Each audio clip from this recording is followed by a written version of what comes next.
আকাশের দিকে হাত তুইলা বলে, আল্লাহ তোমার এই বান্দা আমারে গরিব মনে করতাছি, কিছু দিরহাম দাও না, হাদিয়া তোহফা বিতরণ করার জন্য দাও। এই কথা বইলা উপরের দিকে হাতটা তুইলা মুট করছে। মুট করার সাথে সাথে হাতটা নিচে নামাইছে, আর দেখে যে দিরহামের থলে হাতের ভিতরে আছে, দিরহামের থলে আছে হাতের ভিতরে। কারোর কাছ থেকে যদি নিতেই হয় তাহলে তোমার হাত থেকে কেন নিব? কারোর অনুগ্রহ যদি নিতেই হয় তোমার কাছ থেকে কেন নিব? আমার উপরে দয়া মায়া কারণে ওয়ালা আমার মালিক আল্লাহ তো তোমার চাইতে আমার বেশি কাছে। যদি দরকার হয়ে যায় তাহলে তার কাছে চাইমু, আল্লাহর কাছ থেকে চাই নিমু। তোমার কাছে তো চাওয়ার দরকার নেই, তোমারে আরো কিছু হাদিয়া দিলাম, নাও এগুলো বিতরণ করো। জানো আমি পায়ে হাইটা কেন যাইতেছি? মনে বড় স্বাদ, পায়ে হেঁটে আকাবিরদের অনুসরণ করে করে হজ্জে বাইতুল্লাহতে কাবায় যাব। যত কদম বেশি বাইতুল্লাহ যাইতে আমি হাঁটবো, অত বেশি নেক লইয়া আমি আল্লাহর আদালতে দাঁড়াবো। নেকি বেশি কামাই করার জন্য পায়ে হাঁটতাছি, দারিদ্রতার কারণে পায়ে হাঁটতাছি না। যেমন আল্লাহর রাসূল সাল্লাল্লাহু আলাইহি ওয়াসাল্লাম, ও আল্লাহ উহুদ পাহাড় আমার জন্য স্বর্ণ বানায়া দেন। আল্লাহর রাসূল বলেন, আমি যদি বলি আল্লাহ উহুদ পাহাড় সোনা বানায়া দেন, তো আল্লাহ উহুদ পাহাড় স্বর্ণ বানায়া দিবেন। কিন্তু ফকর ফাকাকে ইচ্ছাকৃত গ্রহণ করেছি, কারণ আল্লাহর কাছে ফকর ফাকাটা, দারিদ্রতা আল্লাহর পছন্দের। দারিদ্রতাটা এটা আল্লাহর পছন্দের। আমরা তো মনে করি যার কাছে টাকা বেশি আছে সে আল্লাহর পছন্দের, আর যে ফকির মার্কা ও হলো আল্লাহর অপছন্দের। আমরা এরকম মনে করি না? ইবনুল জাওজি রাহমাতুল্লাহি আলাইহি, ইবনুল জাওজি রাহমাতুল্লাহি আলাইহি উনি বর্ণনা করেছেন যে ওনার যুগে এক বুজুর্গ ছিল, বুজুর্গের নাম ছিল আবু আব্দুল্লাহ রাহমাতুল্লাহি আলাইহি, মসজিদের ইমাম সাহেব ছিল। ওই এলাকায় এই আবু আব্দুল্লাহর মহল্লায় আবু আব্দুল্লাহ বর্ণনা করেন যে ওনার মহল্লায় এক আবেদের আগমন হলো। আবেদ কিন্তু আলেম হওয়া জরুরি না, আপনারা সবাই কি মৌলবি নাকি? কিন্তু যদি আপনি আবেদ হন তাহলে আপনার পাওয়ার বাড়তে পারে। ওই এলাকায় এক আবেদ ছিল, আবেদের নাম শেখ হাজ্জাজ আবেদ রাহমাতুল্লাহি আলাইহি। সাধারণ দারিদ্র একজন মানুষ ছিল, দরিদ্র মানুষ, কিন্তু ইবাদত বন্দেগী এত বেশি করত যে তাকে ওলি বুজুর্গরাও চিনত। কারণ রতনে রতন চিনে, চোরে চিনে। কি রতনে রতন চিনে, চোরে চিনে চোর। লোকটা আবেদ হিসাবে, লোকটা তো বুজুর্গ, একে বুজুর্গরাও চিনত। এই হাজ্জাজ আবেদ আবু আব্দুল্লাহ রাহমাতুল্লাহ আলাইহি মসজিদের দরজায় এসে দাঁড়াইছে। দাঁড়ায় বলে কি, এই আবু আব্দুল্লাহ, তোমার কোরআন মজিদটা কি আমার একটু দিবা? তোমার কোরআনটা আমি এক বেলার জন্য তোমার কাছে চাই। আবু আব্দুল্লাহ বলে, ইবনুল জাওজি বলেন, আবু আব্দুল্লাহ বলে সিফাতুস সাফওয়া কিতাবের ভিতরে ইবনুল জাওজি রাহমাতুল্লাহ আলাইহি এনেছেন। আবু আব্দুল্লাহ বলে কোরআন শরীফ চাইছে, একটা ভালো জিনিস চাইছে, এটা কেমনে না দেই? আমি আমার নিজের পড়ার কোরআন মজিদটা তাকে দিয়ে দিলাম, আমার নিজের কোরআন শরীফটাই তারে দিয়ে দিলাম। সে চলে গেল, তার একটা হুজরা আছে, ঝুপড়ি ঘর, ওখানে গেল গা। কিন্তু আশ্চর্য, আসরের আজান হলো, আবেদ ইবাদত করতে আসে না, হাজ্জাজ মসজিদে আসে না। মাগরিবের আজান হয়ে গেল, সে মসজিদে আসে না। এশার আজান হয়ে গেল, আমরা নামাজ পড়লাম, কিন্তু হাজ্জাজ আবেদ রাহমাতুল্লাহি আলাইহি মসজিদে আসতেছে না। উনি বলে আমি সন্দেহে পড়ে গেলাম যে একটা নিয়মিত 5 বেলা মসজিদে এসে নামাজ পড়নেওয়ালা আবেদ মানুষ কি লেগে 3 ওয়াক্ত হয়ে গেল আসে না। সন্দেহ করে আমি তার ঘরে এশার নামাজের পরে চলে গেলাম, তাকে দেখতে গেলাম। আবু আব্দুল্লাহ বলে ঘরের দরজায় দাঁড়ায় দেখি সালাম দিই, কোনো আওয়াজ ভেতর থেকে আসে না। দরজা খুলে বাতি লাগায় আলো জ্বালায় দেখি আল্লাহর বান্দা নাই, অর্থাৎ তার ইন্তেকাল হয়েছে। কিন্তু ইন্তেকালের পরে চিত্রটা এত সুন্দর, আমার কাছ থেকে যে আল্লাহর কোরআনটা চায়া লই আইছে, বাচ্চা যেমন তার মাকে বুকের ভেতরে জড়ায় ধরে ঘুমায় যায়, আমার কাছ থেকে চেয়ে আনা আল্লাহর কোরআনের মাসহাফ, আল্লাহর কোরআনকে বুকের মধ্যে জড়ায় ধইরা সে মরে গেছে, আর তার রূহ নাই। কিন্তু লোকটা এতটাই দরিদ্র, হত দরিদ্র যে তার গায়ে ভালো এমন কাপড়ও নাই যা দিয়ে তাকে কাফন করা যায়। রাতের গভীরে মানুষ কোথায় পাবো আমি? একা একা গোসল কেমনে দেব? একটা চৌপায়া হাজির করে চৌপায়াটা নিয়ে তার গোসলের ইন্তজাম করতে তাকে ঘরের কোণে রাখলাম। সকালবেলায় ইন্তজাম হবে গোসলের আর দাফনের। ফজরের নামাজে মানুষ আসলে সবাই নিয়ে বুজুর করে দাফন করব। মনে মনে ভাবতাছি আমার গায়ের চাদরগুলা তার কাফন হিসাবে দিয়ে দিব। কিন্তু তার লাশের পাশে কাছাকাছি আমি বসেছিলাম, হঠাৎ করে একটা আওয়াজ হলো। দেখলাম তার লাশের নিকটবর্তী একটা ভালো জায়গার উপরে ধবধবে 2টি এহরামের চাদরকে যেন ছেড়ে দিয়ে গেল। চাদর 2টা চমকাইতেছে আর তার থেকে খুশবু বাইর হইতেছে। ইবনুল জাওজি বলেন তার থেকে খুশবু বাইর হইতেছে। আবু আব্দুল্লাহ বলে খুশবু বাইর হইতেছে। দেখে বোঝা যায় এটা জান্নাত থেকে আল্লাহর দেয়া তোহফা কিছু হবে। ভাবলাম কাফন তো হয়ে গেল, আল্লাহর বান্দারে আল্লাহ কাফন কুদরতিভাবে দিয়ে দিল, আমার কাপড় আর তাকে দিতে হবে না। ফজরের নামাজে দাঁড়ায় গেলাম মসজিদে। আবু আব্দুল্লাহ বলে আমি যখন মসজিদে নামাজ পড়াইতেছি, নামাজের পরেই বুজুর্গ গোসল দিব, তাকে দাফন করব। আশ্চর্য, নামাজ শেষ করলাম, নামাজ শেষ করে পেছনের দিকে তাকায় দেখি অন্যান্য দিন যে পরিমাণ মানুষ ফজরের নামাজে হয় অতটুকুন মানুষ না, বহু মানুষ আজকে ফজরের নামাজে আমার পেছনে হাজির হয়েছে।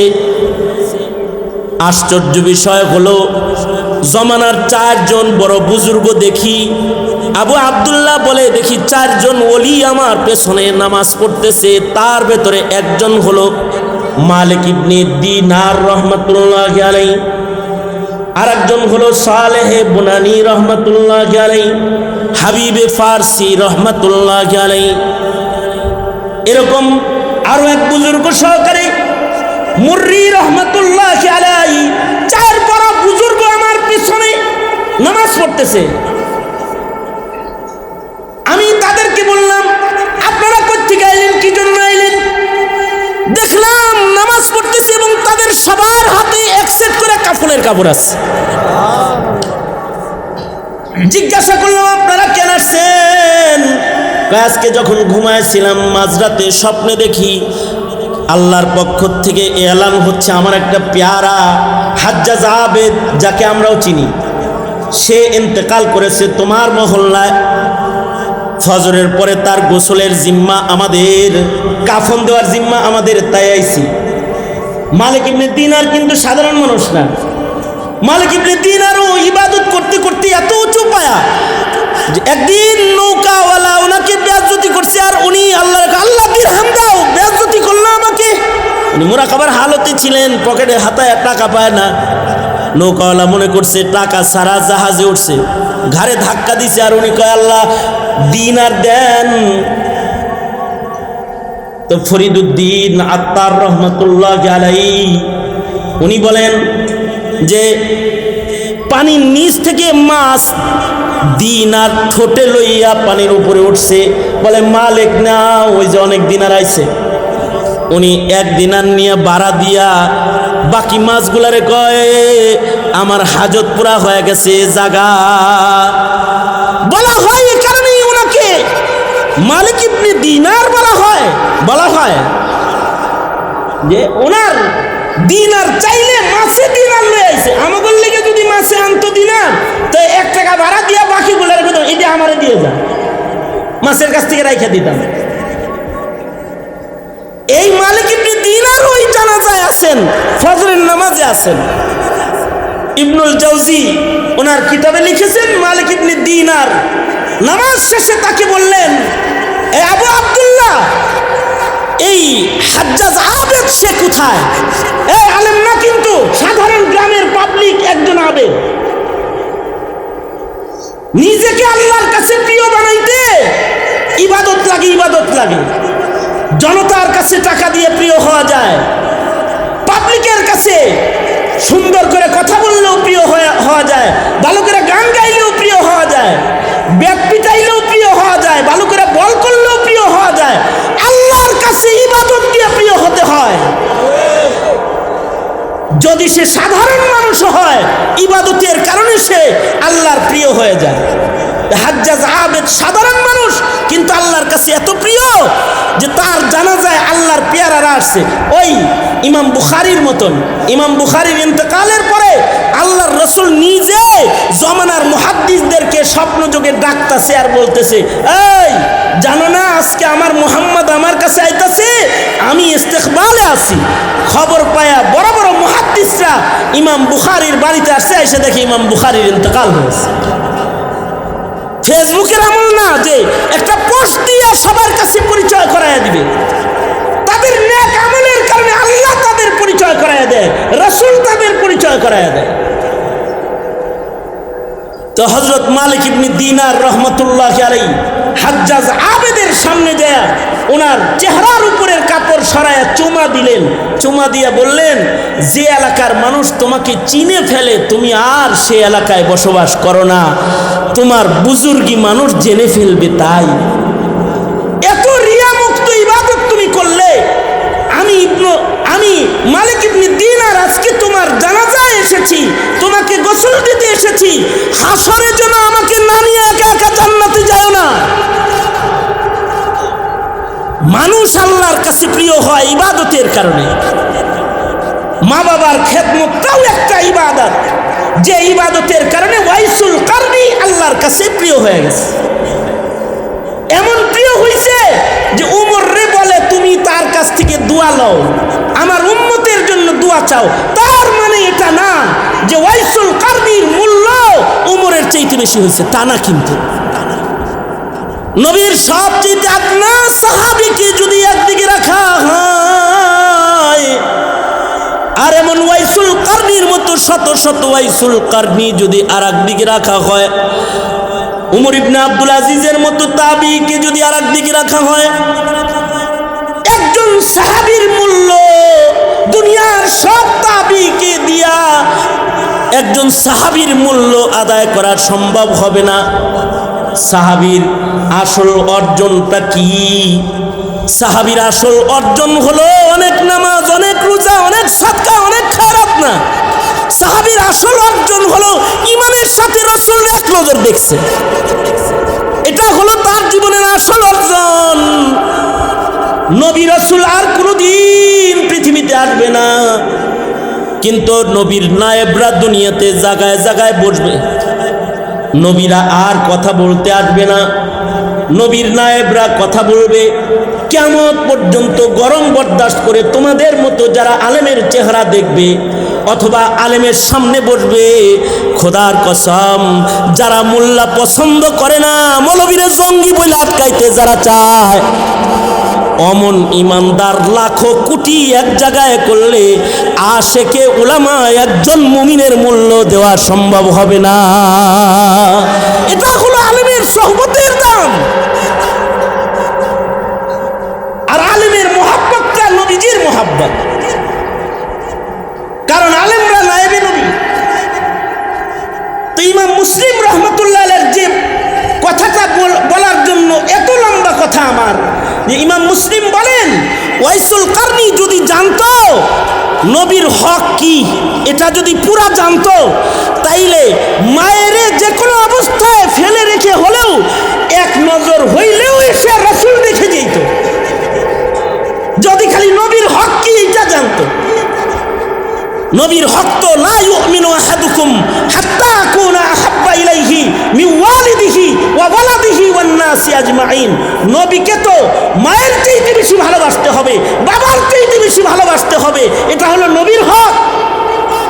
এইটা না বুঝার কারণে ওয়াইসুল কারনি মার খেদমত করতে পেরেছে, নবী দেখতে পারে নাই। জমানার মানুষ আমরাও ওয়াইসুল কারনির মতনই, আমরা নবীর মর্যাদা বুঝি না বিধায়ী নেতার হক আদায় করতে পারি, নবীর হক আদায় করতে আমরা পারি না, নবীর হক আদায় করতে পারি না।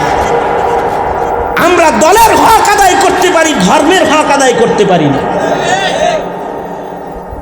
ভাই ও দোস্ত বুজুর্গ, নবীকে চিনো, নবীর হক আদায়কারী মুমিন হওয়ার চেষ্টা করো। লাখো কোটি উম্মত আর একজন নবীর হক আদায়কারী উম্মত, অনেক ব্যবধান, অনেক ব্যবধান। নবীর হক আদায়কারীর জিম্মাদার স্বয়ং আল্লাহ।